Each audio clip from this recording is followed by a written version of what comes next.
Is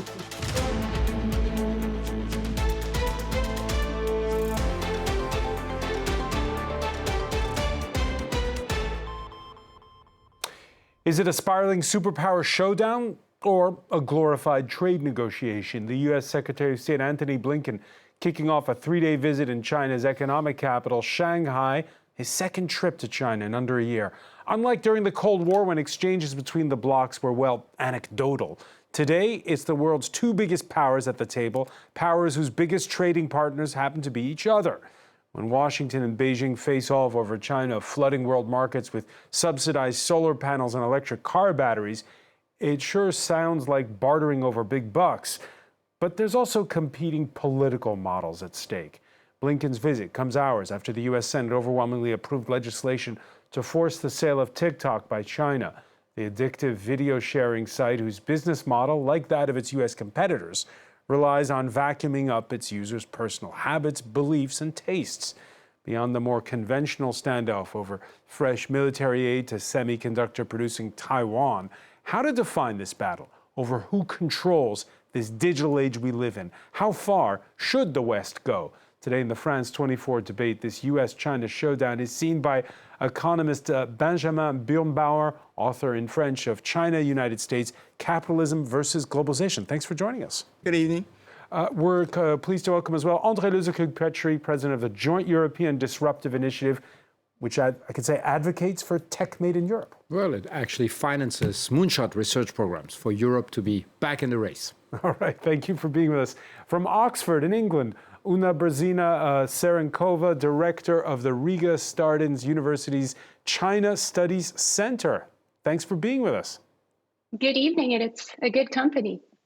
And from Washington, Michael Sobolik, Senior Fellow in Indo-Pacific Studies at the American Foreign Policy Council, the author of Countering China's Great Game, a Strategy for American Dominance. Welcome to the show. Thanks for having me. Your reactions on the hashtag F24debate. Yeah, Shanghai before Beijing. Antony Kerrigan has more on Antony Blinken's latest trip to China. Antony Blinken may already be in diplomatic hot water with China, arriving in Shanghai only hours after Congress rubber-stamped $8 billion of military aid to Taiwan. Tonight we tell our allies, we stand with you. We tell our adversaries, don't mess with us. China has, of course, reacted. The insertion of Taiwan-related content into the U.S. congressional bill seriously violates the One China principle and the three joint communiques of China and the U.S. A potentially glacial atmosphere in which to discuss other hot-button issues during Blinken's visit, like Ukraine, amid an apparent tightening of ties between Beijing and Moscow.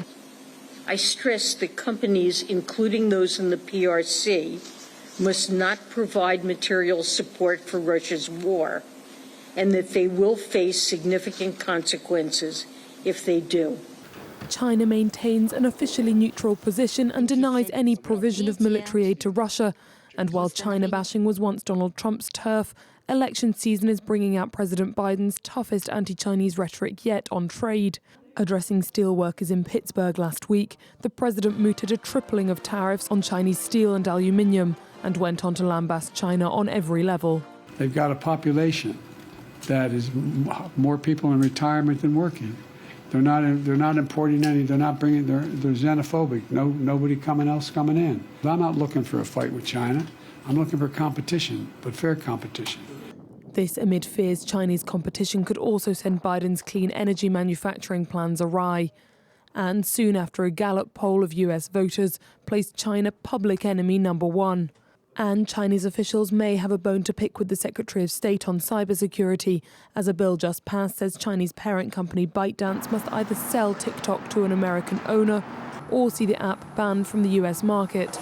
This after Meta apps were pulled from the Chinese App Store last week. On the agenda for Biden's three-day visit, meetings with students and business leaders, as well as his Chinese counterpart, Wang Yi. Why, André Lezecoq-Petry, is Antony Blinken in China right now? I mean, we saw in that report Janet Yellen. She was just there, this Treasury Secretary, a couple of weeks ago. Why is he there now?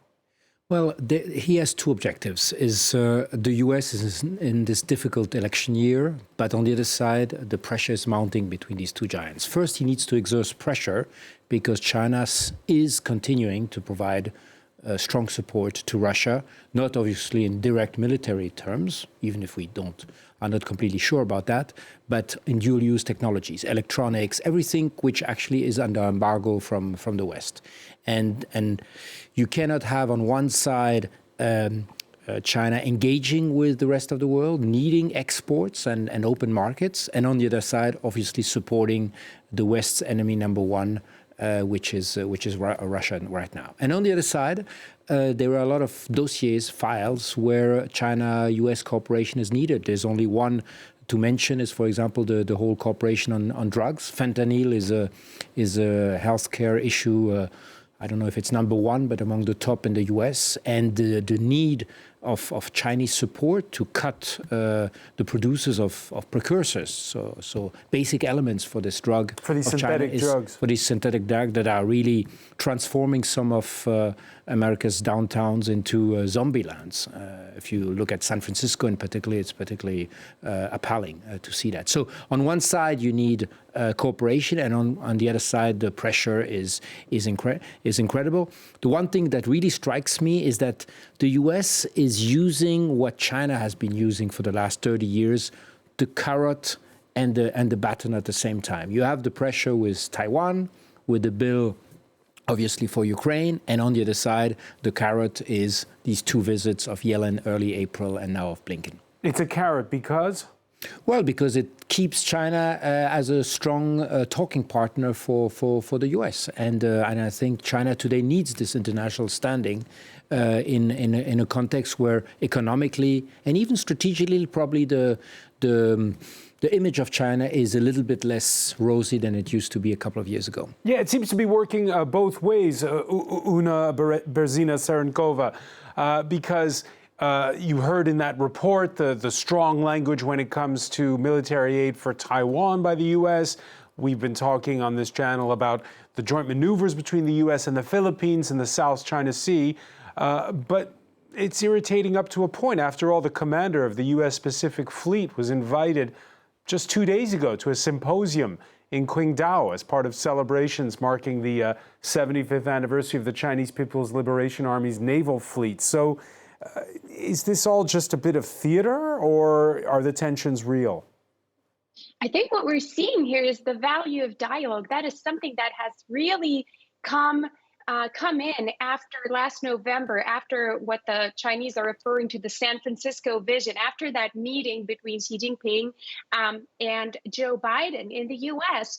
And in fact, China is scrambling to underscore that, the value of dialogue as management.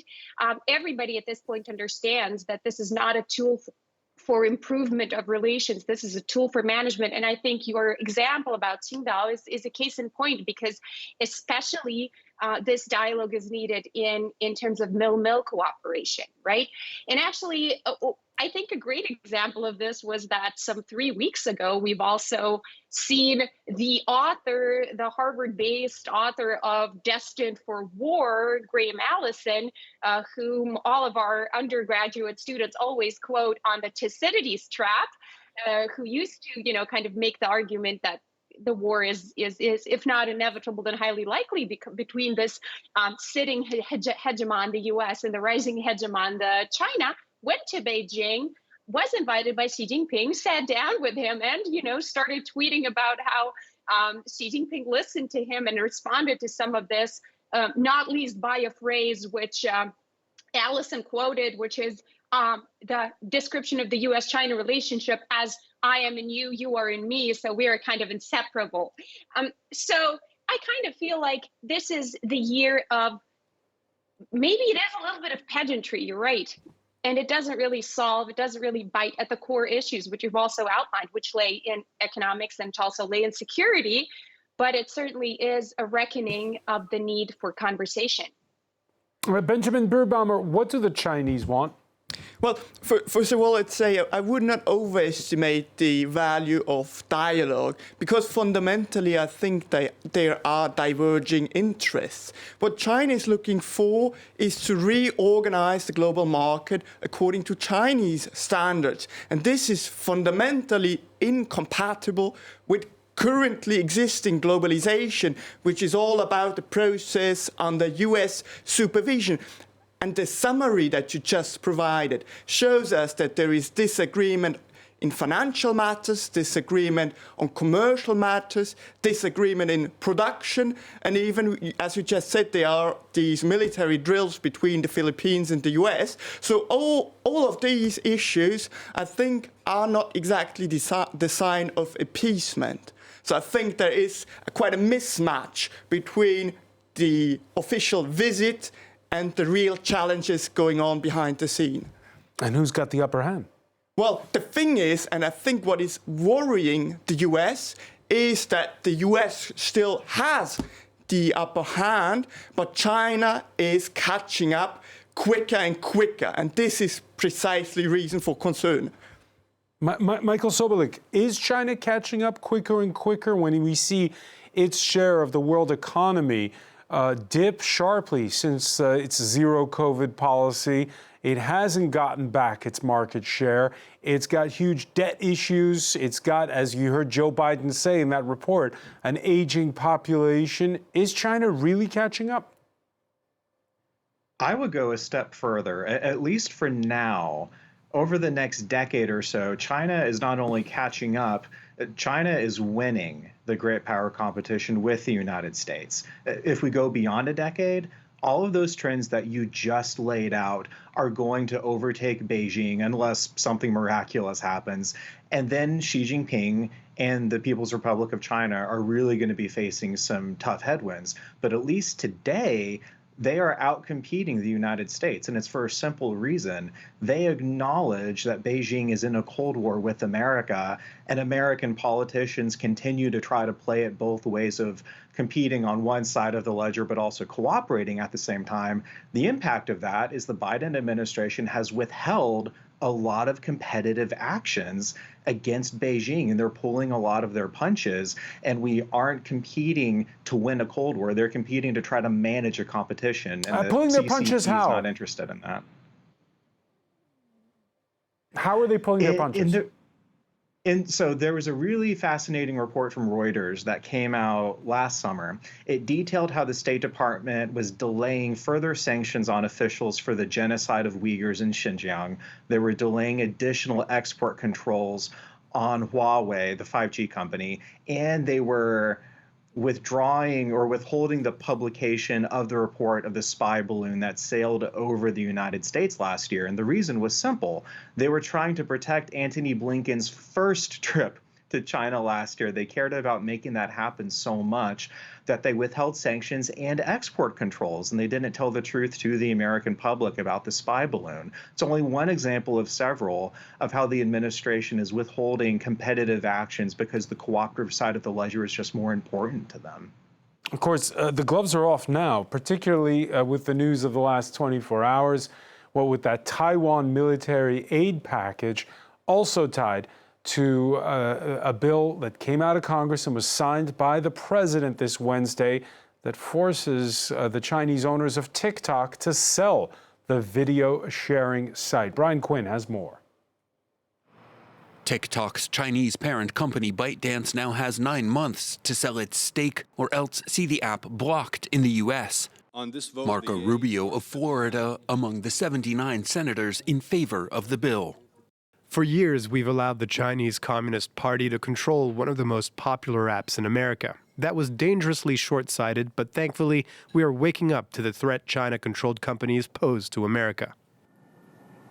At roughly 170 million monthly users, the U.S. is far from TikTok's biggest market by population, but it is the world's most lucrative for social media firms due to the country's abundance of deep-pocketed advertisers and coveted consumers. Being forced out could even jeopardize TikTok's revenues worldwide, with advertisers focusing on other networks as they craft global marketing strategies.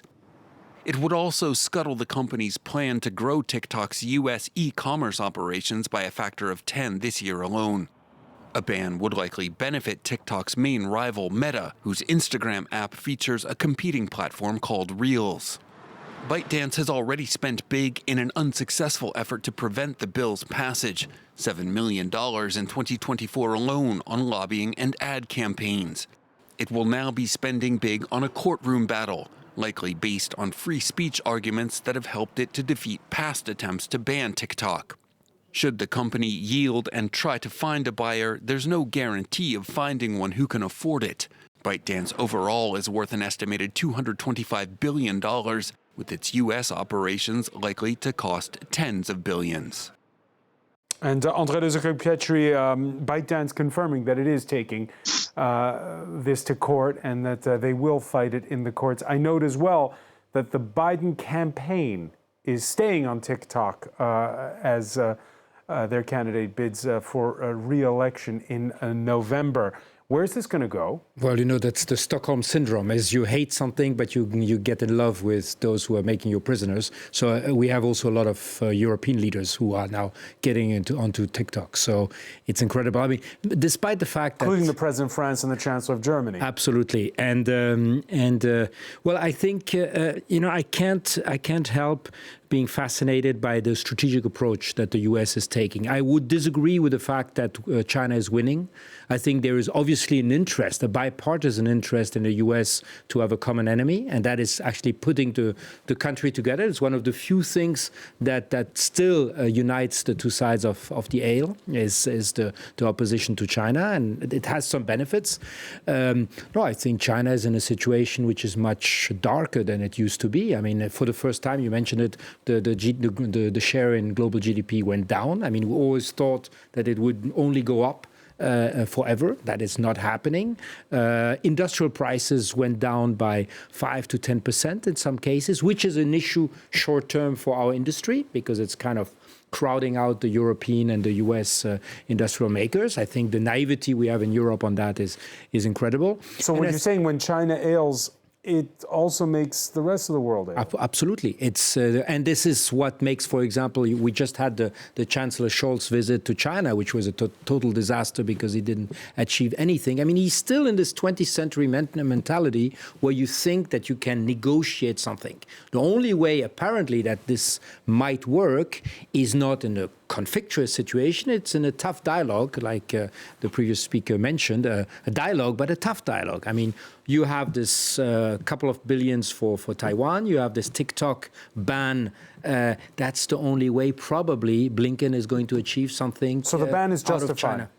I think the ban is totally justified. I mean, beyond the fact that I think democracies have been very naive compared to the societal impact these social media have on our democratic systems. I think we always get it into free speech, but we also need to see the damage it's bringing. On top of that, we know now how AI can capture information about personal information, behavior, and we have entered, I mean, NATO is calling that the cognitive warfare. We are in an area where you can influence not only individuals, but also whole societies through these kind of social media. I'm less worried when it's independent owners, shareholders, financial owners. I'm worried, but I'm very worried when there is a risk that can go and be used by a sovereign state, which obviously is in a strategic competition to democracies. All right, so on the social medium that he now owns, Elon Musk a few days ago tweeting that, in my opinion, TikTok should not be banned in the United States, even though such a ban may benefit the X platform. Doing so would be contrary to freedom of speech and expression. It is not what America stands for. Michael Sobolik, you agree? Not a bit. Elon Musk has a history of repeating talking points of Beijing. He's done this on the Uyghur genocide. He has done this on Taiwan, and now he's doing it on TikTok. So I'm not surprised at all that Elon Musk opposes this. But on the issue more broadly with competition, the reason that China has the upper hand at least against the United States right now, and I make this point definitively in countering China's great game, we can tackle TikTok, we can tackle issues of slave-tainted imports from the genocide in Xinjiang, which Washington has done, and Europe has taken steps to do that as well in a piecemeal way. But that's reacting to problems that Beijing has created for democracies. You win a Cold War not only by playing good defense, but you got to play good offense. And in the prior Cold War against the Soviet Union, America and the West, we were at our strongest when we identified the weaknesses of our adversary and exploited them. But haven't Meta, let me just ask you this, haven't Meta and Twitter, now X, also facilitated the spread of disinformation? Why is it any different? So you are getting into something that's really essential here. With these Western social media companies, there's actually a real private market in the United States. Those companies are not controlled by the US government in any way. But you are correct in that disinformation and misinformation has absolutely been advanced on those platforms, but not at the behest of the US government. That's what makes TikTok separate. That's what makes it unique. It is controlled. It's owned by a Chinese parent company, ByteDance. Because it's domiciled in China, it must answer to the Chinese Communist Party under China's own laws. So the leverage there is unique. And the FBI director just talked about this last night, actually. It's a real threat of Beijing controlling this app. Una Brzezina Serenkova, you agree? Well, we do know that, of course, the national security law can trigger information transfers to the Ministry of State Security and other Chinese organs. So in that sense, indeed, TikTok is in a separate position, a different position in a different weight group, let's say. But of course, we've seen also that the EU has, it's not just a US approach. We've also seen last year, I think it was at least it was winter. I don't remember which month exactly, but the Commission had launched an inquiry into TikTok looking at data protection. Now we have this whole scandal around TikTok Lite, right? Which apparently is a way how people are getting linked into TikTok by getting some cents for scrolling. So the endless scroll becomes even more addictive once you feel like you're getting tokens for it. So in that sense, it feels like the EU is going after issue-based TikTok behavior, but it still is going after TikTok behavior as well. So the story is wider than just the US. It's wider than just the US. And let's just give an update here, Una. TikTok Lite, which has been pulled from Europe by ByteDance.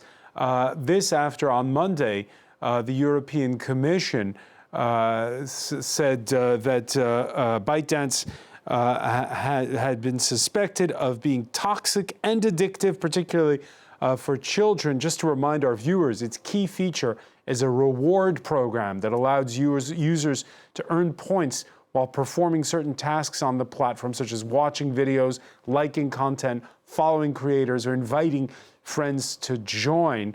Even more addictive than, I guess you could call it, regular TikTok. So they're backing down when it comes to Europe, Una. But what about this question of whether or not disinformation and the addiction to social media and the ravages it may cause, is it any different whether it's called TikTok or Instagram or whatever?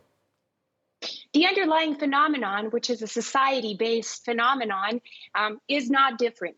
But I would agree with the previous speaker that we are looking at the actor. So the EU is using this new acronym FIMI, Foreign Information Manipulation and Interference, to set this group of information manipulation apart, which is when it is done at the behest of a hostile state actor with the goal to destabilize a democratic society.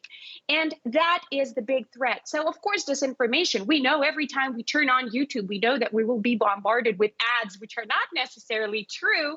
But at the same time, it's a whole different ballgame when this comes as a targeted activity performed by a hostile state-level actor.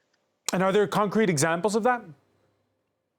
Well, we've had some election interference examples, and we've also had some networks, wider networks, spreading, posing as different websites, as news websites. So in that sense, yes, the other big, and they have been tied to MSS by my colleagues.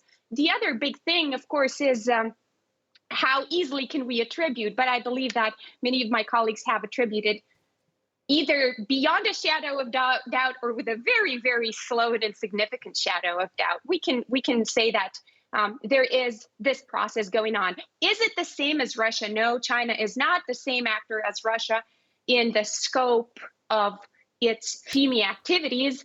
Is it learning? Apparently it is. Benjamin Burbaumer, just to clarify on this, it's not actually a ban on TikTok. They're saying you have to sell TikTok.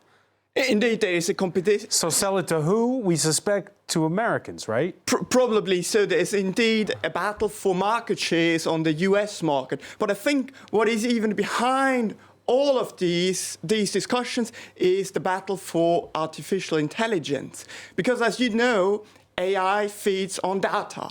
And, well, if you cut TikTok or ByteDance from 170 million US users, that's also less data for the development of artificial intelligence. And only recently... Because every time we post a video or we comment on a post, we're feeding the beast when it comes to AI. Exactly, and only recently, only last week, I think, Stanford University published its Artificial Intelligence Index report showing that the US is still leader in the development of AI models. But when it comes to the industrial application, in this area, China is way ahead of the US. So that the Chinese know how to use artificial intelligence, even if they do not know how to develop the most highest performing models. And this is, of course, a huge issue, because what stands out for US multinational corporations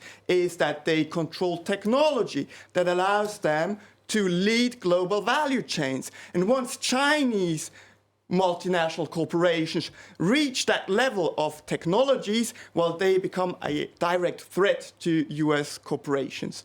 I know you have to leave soon, so Andrei Lizakuketchu has to leave us early for a charity event. But just a quick question. This whole debate over TikTok, it speaks to the question of how good or not the Chinese are when it comes to soft power. Are they getting better? Well, they're definitely getting better. They understand that data that has been mentioned is the new oil. And I remember it's not just about posting information on TikTok, as each time you like or dislike something, you actually give a lot of information about your preferences, about what is going to make you tick, is what is going to appeal to you or actually dislike you. It's a huge political impact that it has. So I think these kind of soft power through supporting these companies is very smart. I think the fact that the dialogue channels are still open, that the fact that Blinken will probably get some kind of a good welcome is not because suddenly the Chinese have become more soft, but they understand that that's a way also to appear. So we are very far from the lonely wolf strategy from these ambassadors who were like shouting at everybody, especially the one that we have here in Paris, that I think was a disaster for Chinese image globally. So I think, yes, the Chinese are learning.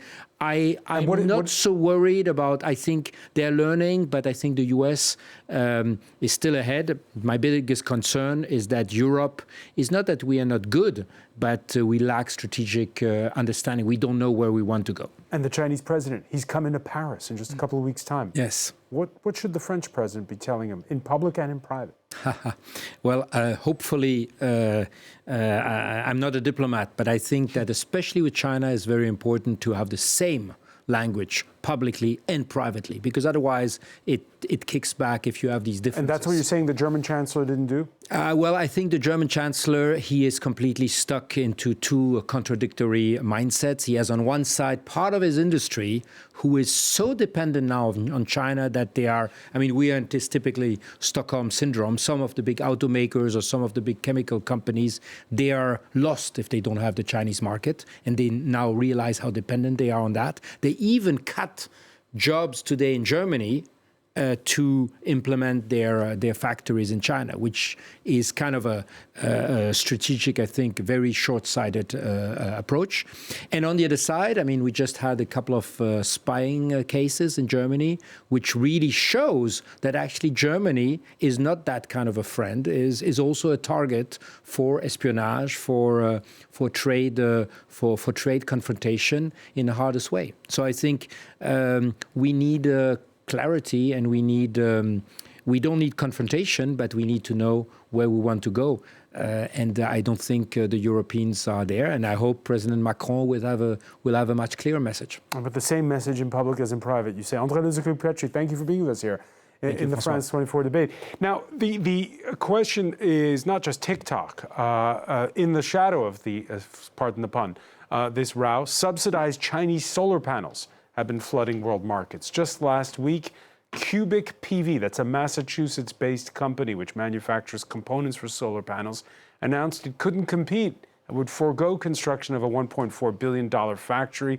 Also last week, the only company that produces solar panels in France was forced to call it quits and lay off its 90 employees. Benjamin Birbaumer, this flooding of the market, is that a sign of China's strength or weakness? Well, the thing is actually what is striking is that China has overcapacities or has had overcapacities for the last 20 years. And actually, 10 years ago, 20 years ago, nobody bothered about this because China was exporting low value added goods.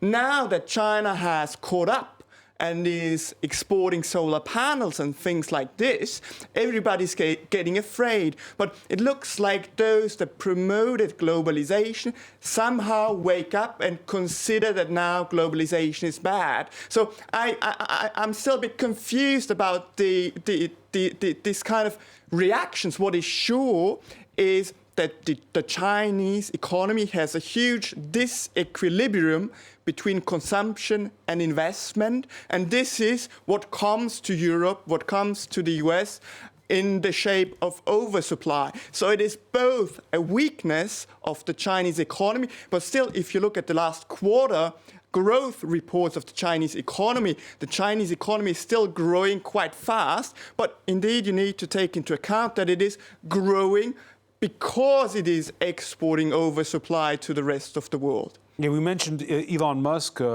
earlier, Michael Sobolik. It's not been a great week for Tesla, the layoff of employees, cutting prices on some of its models. But its Chinese competitors aren't doing well either with this overcapacity issue. What do you make of this flooding the market? Have the Chinese overstretched, or is this part of the plan? Xi Jinping is in a tough position on this because the very thing that is allowing Beijing to outcompete global firms, which is overproduction and dumping, is also the thing that is preventing the Chinese economy from escaping the middle income trap. Right now, the Chinese Communist Party is demanding what it has always demanded over the Chinese economy since 1949, which is complete control. And sure, that's ebbed and flowed in terms of market liberalization in one era versus another. But what has been constant is that there's never been a purely free market inside of China. It's been controlled. And competition has been controlled. And the state decides who wins and who loses. And that does allow Chinese companies in strategic sectors to dominate. We've seen that in 5G. We've seen that in biotechnology. We've seen that in electric car vehicle batteries. We've seen it in solar panels. So it's good for China in the short run, but in the long run, that insistence on control is going to exacerbate the disequilibrium that the previous speaker just mentioned.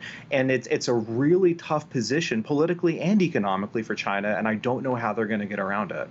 And sitting where you are today, Una Brzezinska in the UK, what's your view on that, on where we're headed when it comes to what are such essential components of an economy that's changing? Well, I would like to echo that, of course, solar panels are viewed in the EU and also in the UK as a lost battle and also as a cautionary tale.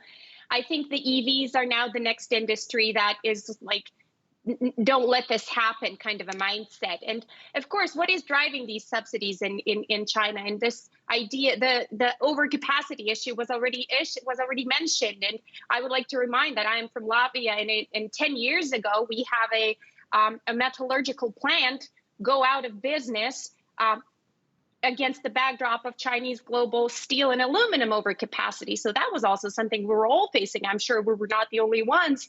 So the one thing is overcapacity, but the other thing, of course, is the drive, the ambition to claim global markets, the going out policy. So that is also a significant psychological element to this.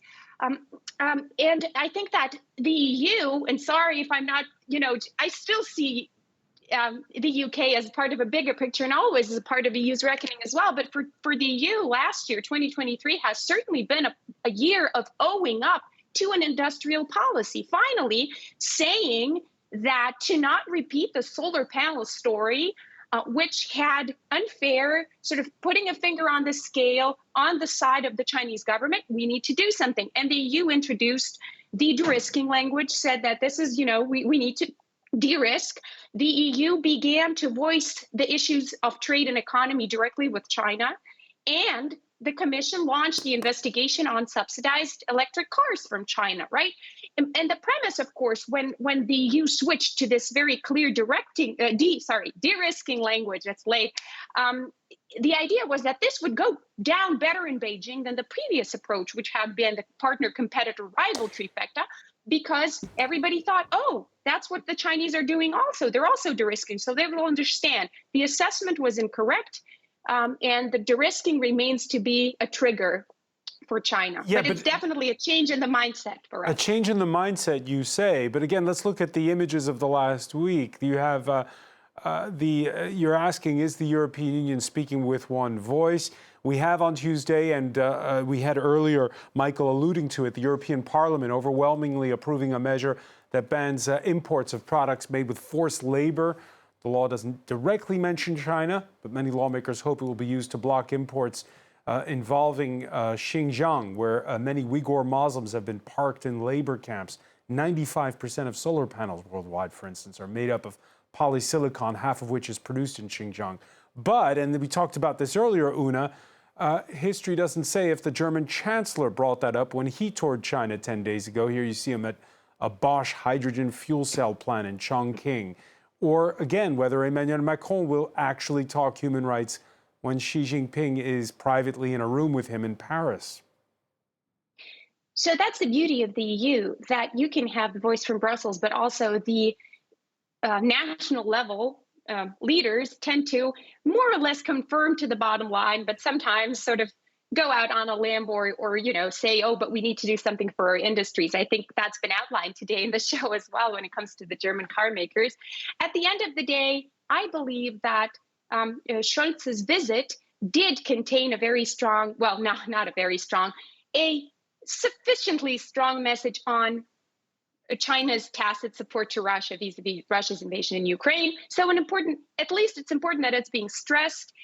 It also contained the same the same de-risking narrative. And by the way, China reacted, and in the response, in the Chinese readout, you see that Wang Yi, or was it Xi Jinping? Sorry, one of the leaders said, well, what's there to de-risk? There is no risk in our bilateral relationship. This means that Scholz did pick up the de-risking thread after all.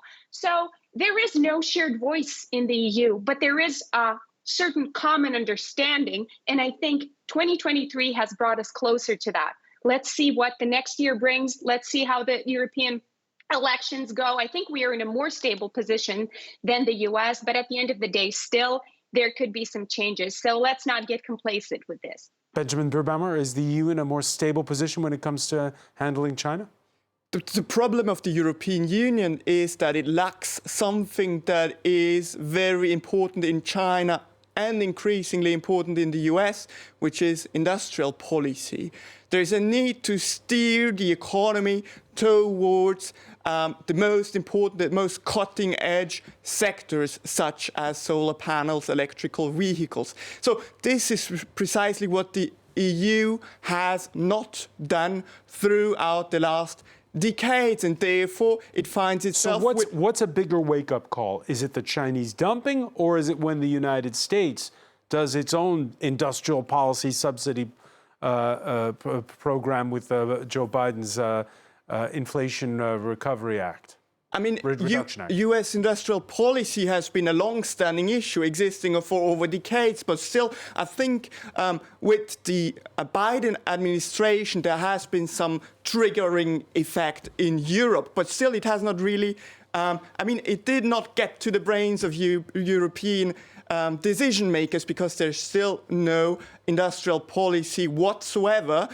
The US, the European Union, has basically, throughout the last decade, been subsidizing underperforming firms, and therefore is now in the very uncomfortable situation of being dependent on US or Chinese technologies. And this, of course, in the long run, cannot work out. Michael Sobolik, again, top of the agenda.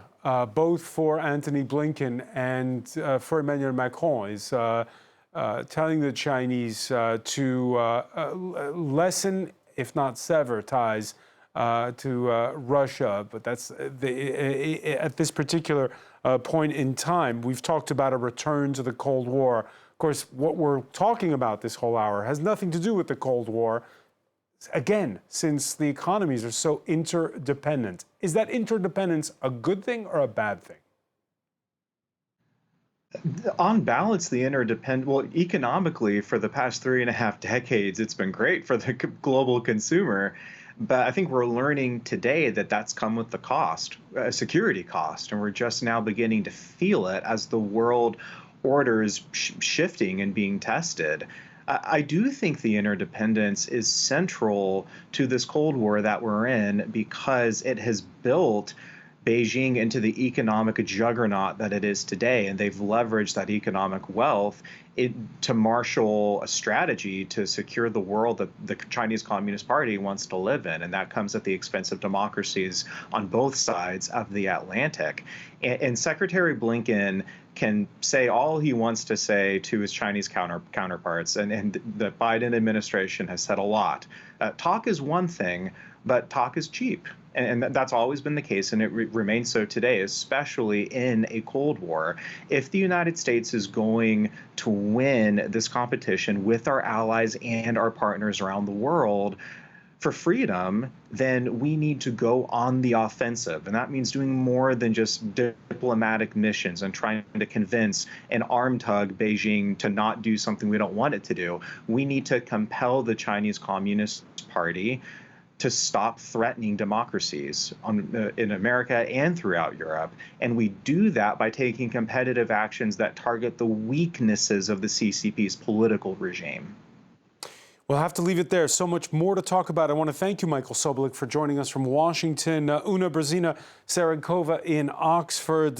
Benjamin Birnbaumer for being with us here. Thank you for joining us here in the France 24 debate.